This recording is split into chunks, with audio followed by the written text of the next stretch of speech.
My name is Markos Valaris, and I'll spend the next few minutes talking about my paper, What Reasoning Might Be. But I just wanted to take a moment to say thank you to the organizers of the Minds and Line conference. It looks like a wonderful, very interesting lineup, and it's really a great pleasure to be part of it. Thank you. The topic of my paper is reasoning. More specifically, I am interested in reasoning as a personal level activity. Broadly speaking, the activity of bringing your beliefs and other attitudes in line with the requirements of rationality. Now, I take it that this is an activity that's familiar to all of us, familiar not just from the philosophy seminar room, but also from everyday activities like planning, deliberation, argumentation, and so on.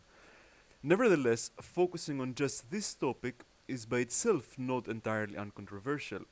In particular, I'm setting aside the the broader and more general topic of what it is to base one belief on another.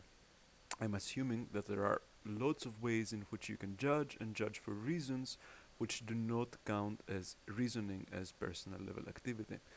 For example, human beings are really good at judging the emotional states of others just by looking at them and their behavior. So when I see my daughter, I can tell if she's angry or happy or enjoying herself. I don't know exactly how I do it. I couldn't tell you what exactly my reasons for that are. Nevertheless, these are judgments that are based on reasons, but for our purposes, they do not count as reasoning. So we're focusing on reasoning as personal level activity. And the question arises. So, the question I will be asking is what exactly does one do when one reasons? I take it that in contemporary philosophy, the most familiar answer is that reasoning fundamentally consists in following rules. For example, this answer has been defended recently in important work by Paul Boghossian and John Broome. So just to have something a little bit more concrete in mind, suppose you look out the window, you see that it is raining, and you judge that the roads are going to be wet. Well, according to the rule following picture, if we're going to count this as an instance of reasoning, we're going to have to picture something like this going on. You have the belief that if it is raining, the roads will be wet. Then you acquire the belief that it is raining, and by applying something like the mental analog of the rule of modus ponens, you come to form the belief that the roads will be wet. This performance, because of your application of the rule of modus ponens or some kind of mental analog of that, counts as reasoning. So my paper has two aims. The first aim is to argue against the rule following account of reasoning. I do not think that reasoning fundamentally consists in following such rules such as the mental analog of modus ponens, which is so. And the second aim is to sketch an alternative approach. Now, throughout the paper, I'm going to be relying on a certain condition on reasoning. And this is the condition that Paul Boghossian has called the taking condition. So according to the taking condition, inferring P from a set of premises R requires taking R to support P and believing P partly because of that. So basically what the taking condition says is that in reasoning, you must recognize or at least take your premises to support your conclusion. So why should we believe that? It does seem intuitive, but why exactly does it seem intuitive?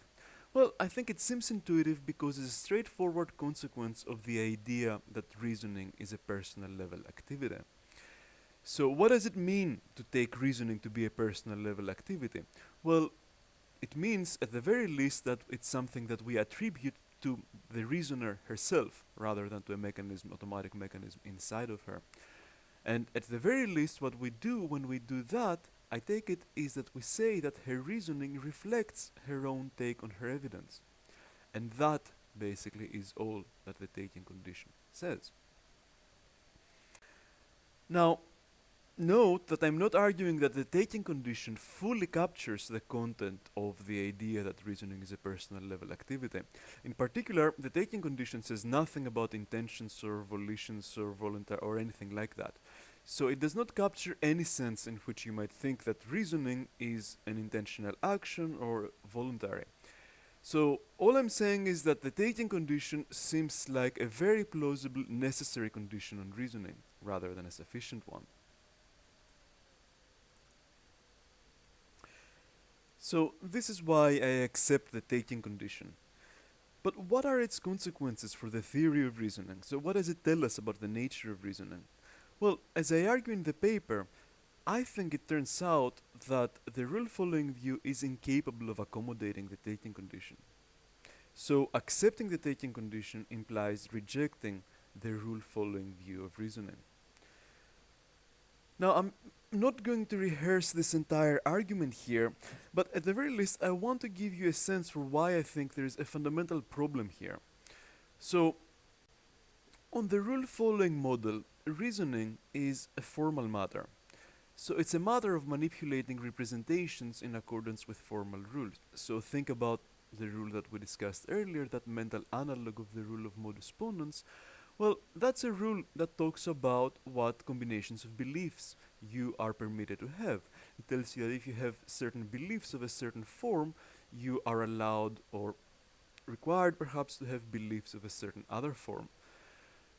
But notice that when you reason, your attention is on the subject matter of your reasoning. It's not on your own representations. So, when you were reasoning about the rain in the streets, you were thinking about rain and streets. You were not thinking about your own beliefs. And this might seem like a very, very simple and basic point, but I think it actually has a really, really significant consequence. The consequence is very simply that there is a mismatch between reasoning from the reasoner's own point of view and reasoning as portrayed by the rule following view.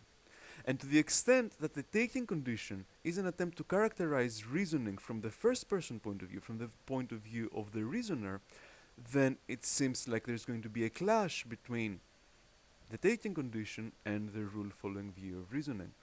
And actually, I think this is exactly what happens. I think the rule following view of reasoning cannot capture reasoning from the reasoner's point of view, and the taking condition brings that out.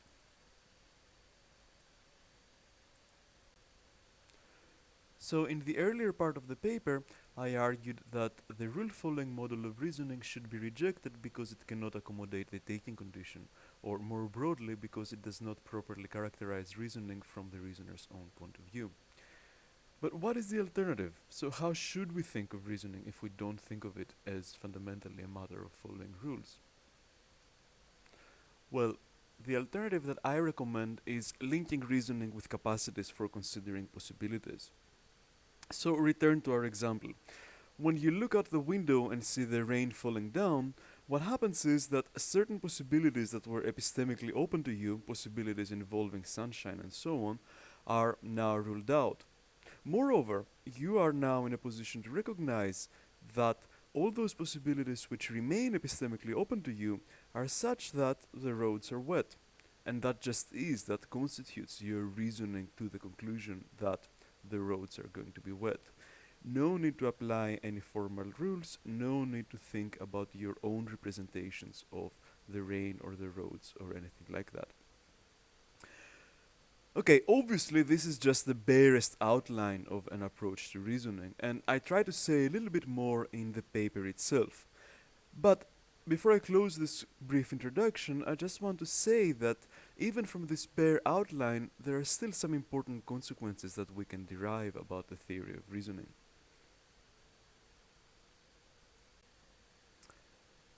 The first and most immediate of these consequences is that I think the present approach gives us a better chance of locating reasoning within a broader picture of our cognitive capacity.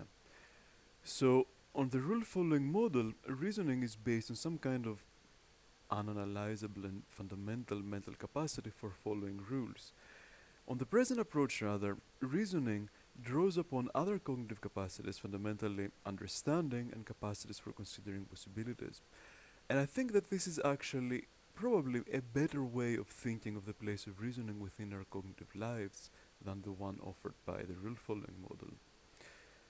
A further consequence that kind of follows upon this one is that the norms of good reasoning on the present approach might turn out to be more akin to cognitive skills or epistemic virtues rather than formal rules.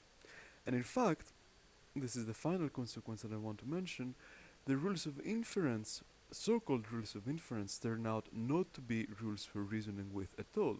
They turn out to be rules that describe the structure of our commitments, or rather, the structure of epistemic space.